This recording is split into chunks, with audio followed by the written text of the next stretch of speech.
Am I the a-hole for refusing to pay for a former friend's daughter's college? I'm male 37, had a friend Roy, male 37, when I was in high school.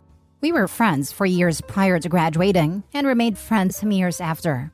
I considered him my best friend. At one point he had a daughter May, and I became her godfather at his and his partner's request. At the time, I was still living with a bunch of friends from high school, one of which was my roommate Taylor and his brother Jordan. Roy split with his wife during this time, and since I was his closest friend, I convinced the other guys to let Roy move in. Jordan had never liked me from the get-go and attempted to drive wedges between my friends and I. He did this whenever I wasn't around, and I didn't realize how bad it had gotten until it was too late.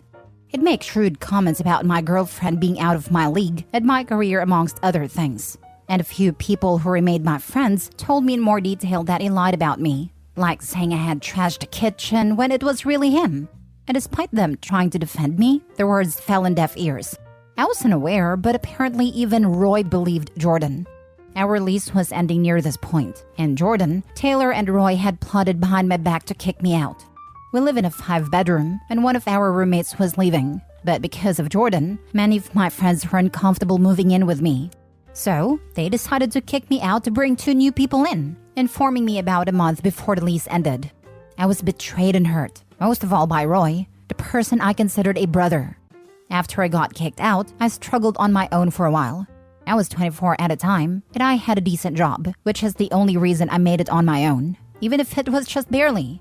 That career set me up well for my future, to the point that I now live very comfortably to say the least.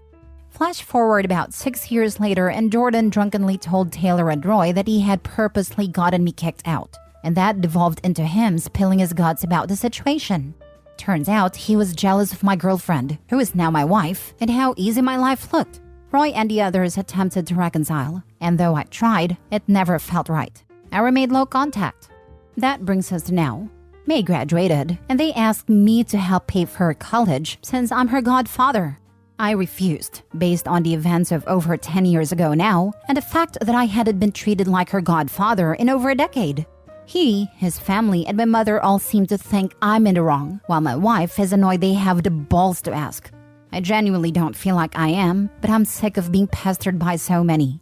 So Reddit, am I the a-hole for refusing to pay for college? Now for the top comments. Not the a-hole. Never heard of a godparent being asked to help pay for college, especially when they haven't been involved in a kid's life. Ignore them. Who came up with that? Someone who didn't save for their own kid's education. I'm with your wife here. They have a lot of nerve. Not the a-hole. She is absolutely fuming at this. She was with me through the whole experience, so she knows firsthand how much this hurt me when it happened. I didn't think I was the a-hole, but so many people are on me about it that I wasn't sure. Not the a-hole. Listen to your wife who has been by your side when your best friend who knew you better than anyone stabbed you in the back. Your ex-best friend's entitlement is astounding. So are you just supposed to forget all the hurt he has caused you? And the fact that due to his actions, you had no relationship with your godchild all those years and just quite happily hand over your money? Just no. And all those people saying you should pay, well, turn it around on them and ask them how much they are willing to pay. I bet you the excuses will be fast and furious. You're right. Honestly, thinking about it, it makes me really proud she has my back. I couldn't ask for a better spouse. She is everything. I'm proud to call myself hers. And that is also a great point. It isn't some small fee. May is going to need a lot for her engineering classes. I don't know how much anyone else is even contributing. Next story. Am I the a-hole for kicking out my 22 female friend, 21 female, for demanding I pay rent for my apartment? My friend Dee and I have been living in the apartment my parents own for college. We split utility bills, while she also pays 300 euros for rent. It's 2 bedrooms, living room, kitchen, and a half bathrooms in a nice area. And 300 euros is not nearly how much rent for that place would cost under normal circumstances. Nevertheless, our parents are civil with each other, so the massive discount was agreed upon on the premise that we split utility. I don't pay rent as my parents own it, but work and spend my own money for daily needs and groceries. Dee doesn't either. Her parents pay everything. So for a year now, Dee has been inviting her college friend, who I'll call Amy, to study at our place. sometimes sleep over. Amy lives off campus, but in a really dodgy area with her older brother and his friend. More than a month ago, Dee asked if Amy can stay over for a week. I told her no problem because I had a vacation set for that time. When I got back 9 days later, she was still at our place. So I asked Dee when Amy was going home, as I had planned for my friend to come over for the weekend. She told me Amy got into a fight with her brother and didn't want to be there right now. I was annoyed, but I never found an issue with Amy, so I just asked she leave until the end of the week. She didn't. 3 weeks passed and bills came in, which were almost double of what they were previously. I sat down Dee, gave her a rundown of the bills, and she seemed surprised. She told me I'm not paying that much. I looked at her and made a joke. Yeah, you're not. Your dad is. Dee got angry and went into her room. I thought the joke didn't land well, so I knocked on her door to apologize. But I overheard Dee ranting how I don't pay for anything, so I wouldn't understand why her parents are mad. I entered the room, told Amy to pick up her stuff and leave. She seemed embarrassed, but 20 minutes later she left. I asked Dee what she meant by that, and she said, the bills are twice as much as last month's, and Dad is going insane over why he has to pay this much when you even had a guest over. I told her she's a hypocrite if she thinks my friend staying over for a weekend affected the bills nearly as much as Amy living here for a month. She told me I'm heartless for blaming Amy, who was having a hard time, for the increased bills, and screamed I should contribute more to them. Then she called her dad in the bathroom and demanded that I pay rent too, because it's unfair. I told her she's insane if she thinks I should pay rent in my own apartment, and that she has until the start of the semester to find another place and move out. Dee started crying and throwing some towels on the ground. She did move out a few days ago, and we haven't spoken since, but Amy texted me apologizing for burdening me. My parents told me it wasn't my decision to make, even though they agree. Now, I'm not sure if I was an a-hole for making her move out or for how I acted towards both her and Amy. Not the a-hole, it's just pure logic. People are too soft and illogical these days. If she feels so inclined to help someone out, then she should do so from her own pocket. Exactly. Help your friend all you want, but not on somebody else's dime. Yep, some people just don't get how they're forcing problems onto other people, and when confronted, want to say stuff about moral high ground. Sorry that sucks, but it literally has nothing to do with OP's life. I once had a roommate who would take in stray animals, then criticize me for not helping out. I'd say, you chose this charity, not me. Apparently, this made me a selfish a-hole. Not the a-hole. It's done and sorted. Move on and study well. Thank you. Not the a-hole. Rooming with a friend is a great way to lose a friend. Find a roommate who seems responsible and charge the full rent. Yep, better to be roommates before friends. Next story. Am I the a-hole for telling a friend that I can't be there after her F-buddy died? My friend started seeing a guy who told her he was married and had kids. He just wanted a physical relationship, and she was okay with that, she said. 6 months later, she was mad that he didn't want to leave his wife for her, and she went to tell his wife. So that ended their little setup, but his wife forgave him. 4 years later, my friend contacts him again on Facebook. She apologizes and tells him that now she is ready for just a physical relationship. Everything's going great, until 6 months later, and after a quick morning session, he tells my friend he's not feeling well. He drives home and dies after getting home. My friend finds out because she doesn't hear from him for some days and calls a mutual friend of theirs who tells her. She's hysterical when she calls me. I get that it's a shock, and then his wife found their secret messages on his phone. My friend finds out the date of his burial and she insists she's going. I tell her not to. She attends, but his sister tells her to go home. Every time we talk, she's talking about him and how she's visiting his grave and is leaving little trinkets, hearts and frames by his grave. I ask her if she has thought about how his wife and kids might feel about this, but she insists that she's in mourning and this is her way of dealing with it.